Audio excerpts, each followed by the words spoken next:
Okay, guys, I'm back again. I'm coming back at guys with another one. Rashida Strober, the world's first and only dark skinned activist. I am the creator, the inventor, the designer, the architect of the very first platform ever in history to advocate against dark skin discrimination known as darkism and some call colorism. And the platform I created from scratch is called dark skin activism. I'm often imitated, but I can never be duplicated because there's only one dark skinned activist. And you're looking at her right now. Guys, I'm engaged in a battle, and I want you to go to my Cash App and make a contribution. My Cash App is $rashidalala. I can't speak too much about the case, but there is a protective order in place, and there also is a court date that's set, and I need to pay my legal fees. Please go to my Cash App, $rashidalala, and make a contribution. Once again, my Cash App is $rashidalala. If you want to go to my PayPal and make a contribution and stand up for justice with me, you can also go to icecreamladydream@yahoo.com. You can go to my website, darkskinactivist.com. Once again, that's darkskinactivist.com, and find out more information about my movement and what I created from scratch. I've written more books on dark skin than anybody in the world, including Darkism, 25 Ways Dark Skinned People Are Discriminated Against, A Dark Skinned Woman's Revenge, How to Be the Hottest Dark Skinned Chick on the Planet, which is the first motivational book ever written for dark skinned females. My latest book is called Token Dark Girl, the It Dark Girl of the Moment, and A Dark Skinned Girl's Triumph, the Rashida Strober Story. So you can go on to my website, darkskinactivist.com, and you can also book a darkism / colorism session with me. Go to my website, darkskinactivist.com. While you're there, you'll be able to see that you can download a free ebook copy of my book, Darkism, by simply going to, again, darkskinactivist.com. I'm also going to be doing another live stream pay-per-view performance of my play, A Dark-Skinned Woman's Revenge, soon. And I'm gonna be releasing all this information on my website, darkskinactivist.com, which is where I got readings planned for y'all of my books on my website. I've got the play planned for y'all. I've also got my other dark skin activist works that I'm going to be releasing on my website. So make sure you become a member of my website, darkskinactivist.com. All right. And yeah, so I want to give you guys an opportunity to realize that I'm here because I know that people are like, I'm on a roll today. Yeah, I'm on a roll, coming on to you guys, talking to you guys live, and I'm on the road today. Hey, Teron. Hey, everybody that's watching. All right, so I got the housekeeping out of the way.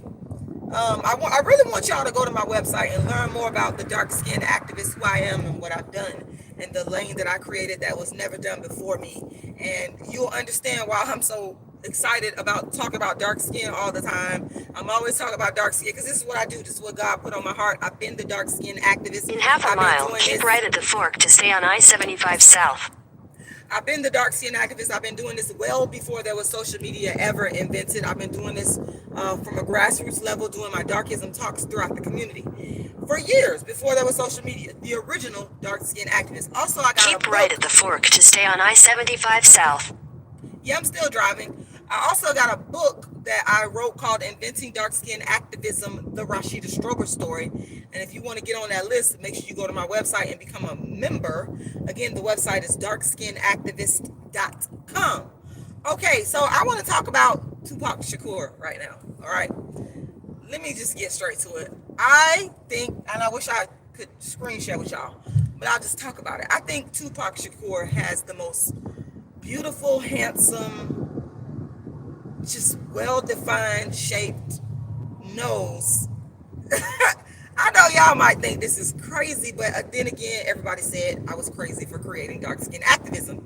But he is a dark skinned person. Like, there's certain characteristics and features on a dark skinned person that I really admire on some dark skinned people. And I always just thought that Tupac Shakur, I always thought he was like very handsome. Like, not just jumping on the bandwagon of, Tupac Shakur, he got a lot of fans. May he rest in peace. He got a lot of fans out there. People love his music and stuff. But for me, I'm going home. I'm on my way home. I always, when I saw him, I would always look at him. The first thing that would draw me in was his nose. Yes. I am a nose person when it comes to a man. That's one of the features on a man that I can appreciate is their nose. And I mean, when you mix in his rich, dark skin complexion and you look at his nose, you're like, dang, he was so damn handsome. Oh my God. It's just this live is just really straightforward. I just like Tupac Shakur's nose. I mean, that's not the only thing I liked about the man, but I'm just saying, like, facially, when you just put all that together, he was so fucking handsome.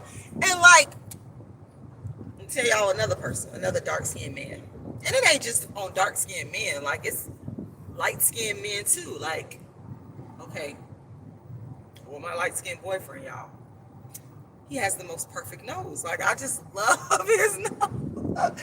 Yeah, yes. Women look at certain things like that too, and it ain't all about with me, it ain't all about necessarily the muscles and all that kind of thing. Because I know a lot of men, they do all the working out and stuff, and they be doing that because they want women to be like, ooh, y'all muscular.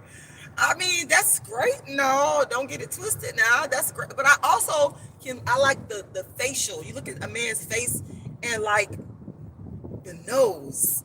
And that's the thing. Tupac Shakur, if y'all look at his nose, he has like the perfect damn nose. His face is just perfect. Reminds me, it's not like the exact same as Shaka Zulu, but Shaka Zulu, I'm a big fan of the person, the character that played Shaka Zulu. He's this dark-skinned man, again, with a perfect, I think we might call it aquiline. We call it aquiline? We call it that, y'all? We call it that? Aquiline nose? We call it that? Tupac Shakur just had that. I forgot what triggered this, but I think it was sometime yesterday. I must have seen. Oh, I know what it was. I was watching Master P on BET. I'm a fan of Master P because of his work ethic and his intellect in terms of taking something and turning it into a very successful nothing.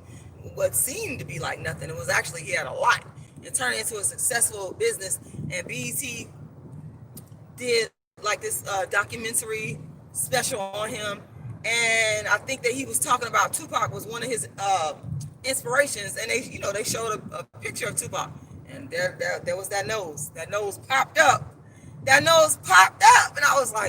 looked at Tupac and I was like, wow, he just has such a handsome face, well-defined features with ace, handsome face, and they don't even be realizing it. They don't even be realizing how exceptionally beautiful, because of darkism. They don't, when a person is dark skinned, sometimes we'll automatically deem them to be ugly because they're dark skinned. And that's not the case. When you start to look at the person's face, their skin tone, their eyes, their nose, their cheekbones, their lips, and you just be like, wow. And that's how it was with Tupac. It was never a situation where, am I still frozen now? Can you guys hear me now? Am I frozen now? I hope I'm not. But it wasn't, I appreciate Tupac's music. I think he did a great service to society with his music. Tupac, I don't think Tupac was light skinned. No, I wasn't in Ohio, and I wasn't in Indiana. But for me, I just remember thinking that he was so handsome with a well-designed, chiseled face, with a well-designed nose. And I just thought it was, I don't know, it triggered it yesterday when I saw him. And then he had these thick, bushy eyebrows on top of that. So when you put together his dark skin with his beautiful thick eyebrows, with his beautiful aquiline nose and well-defined facial features, you're like, wow, this man is really a work of art. His face is a work of art. Like, he the type that if you was a painter or a sculptor, you would want to sculpt his face because it was perfection. And there's a lot of black people walking around like that don't even realize how good looking they are because of darkism. And he would tell them this and they'd be like, huh, what are you talking about? I would even have people that would tell me that. I remember there were people in my life that would tell me. I remember when I was in elementary school, and there was an artist there, the art teacher, right, that did a painting of me. At my daughter, she goes to the school now, elementary school, and the painting, I had on this green dress, and the painting, they put the painting on the wall of the school, and I was like, I never could understand why me? I didn't think I was good looking, because I had been told by people in my family, you know, that I was ugly because I was dark skinned. But this was a white art teacher, and I'll never forget. I was like, I couldn't believe it. And then at my other elementary school, Gulf Beaches that I went to, one day I was walking down the hall, either coming from the bathroom or going to the bathroom, one of the two, I don't know which one. And there was a white teacher. She's like, oh, you're so pretty. I was like, huh? But then I realized that these people were looking at my facial features, because they were, you know, when you like real young, your features are really defined. And these people liked my facial features. Now I understand that, because I look at my daughter, and my daughter has these well-defined, beautiful features on her face. And I'm like, she is a complete, beautiful work of God's art. And I don't think she understands it. I be telling her all the time, I say, you're so pretty. And she got her sister locks. I say, you are so beautiful. She got these big old pretty eyes. And she has this sort of heart-shaped, defined face. It's feminine and it's just so beautiful. And that's how people saw me. And I was like, okay, now I see what they're seeing, because I see it. And there's some dark-skinned people out there. They are just stunningly gorgeous, handsome, and they don't even know it. And that when I saw Tupac, I was like, wow, does this guy know how handsome he was? Oh my God, does he really know? And see, my daughter's, of course I'm not with him no more, but my daughter, I'm gonna talk about her dad for a minute. I'll give him credit where it's due.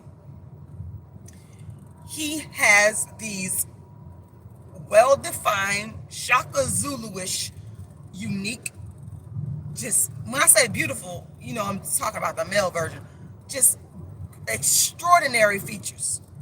Extraordinary. Big eyes, big brown eyes, huge, a perfect jawline, perfectly high cheekbone. His face is like literally perfect. And my daughter took on a lot of those characteristics, the feminine version. And I'm like, wow, you are so magnificently beautiful. And I just don't think some dark-skinned people realize that. They don't understand how beautiful they are. They don't get it. And my dad was the same way. Oh, my dad had a long, pointy, straight nose. And he was darker than me. And he had very neat man, and he had high cheekbones and a beautiful shaped, square aquiline shaped face. I mean, he was just magnificently gorgeous. And I realized that subconsciously, I began to date men with black men with those type of perfect features, because that's what I found to be amazingly handsome. And I associated those features. My father was real charismatic, and everybody liked him. And he was just a wonderful, perfect, dark-skinned black man. And I kind of associated those characteristics psychologically. When I saw that in the man, I was like, wow. And my daughter's dad, y'all, his face is perfect. And I would tell him this, and he would look at me like I was crazy. And I would sit there sometimes and stare at my daughter's dad because I was admiring his face. Now, to my light skinned boyfriend, if you're listening to this, okay, I don't want him anymore. We're not in a relationship. I just don't mind giving a person credit to where the credit is due. So it's not about me. I don't love him like that. That's not what I'm saying. I'm simply giving credit and telling y'all about dark skinned people who don't realize how good looking they are. They don't understand it. Now, I kind of don't think that Tupac Shakur, I don't know. I'm not him. I'm not in his head. But I don't know if that man realized how handsome he was. But to me, it was like, oh my God. Oh my God. Like I said, I'm one of them people, I'm a nose. I look at a person's face and I'll just be like, if they got the certain type of features that I like, that's one of the things I'm not going to say. I don't know lie. That attracted me to my light skinned boyfriend. I said my light skinned boyfriend. I said my light skinned boyfriend. Oh Lord. Oh. Somebody said Morris Chestnut on here. Um, Lynn Morris said he's literally probably one of the most handsome men that I've ever seen. Morris Chestnut.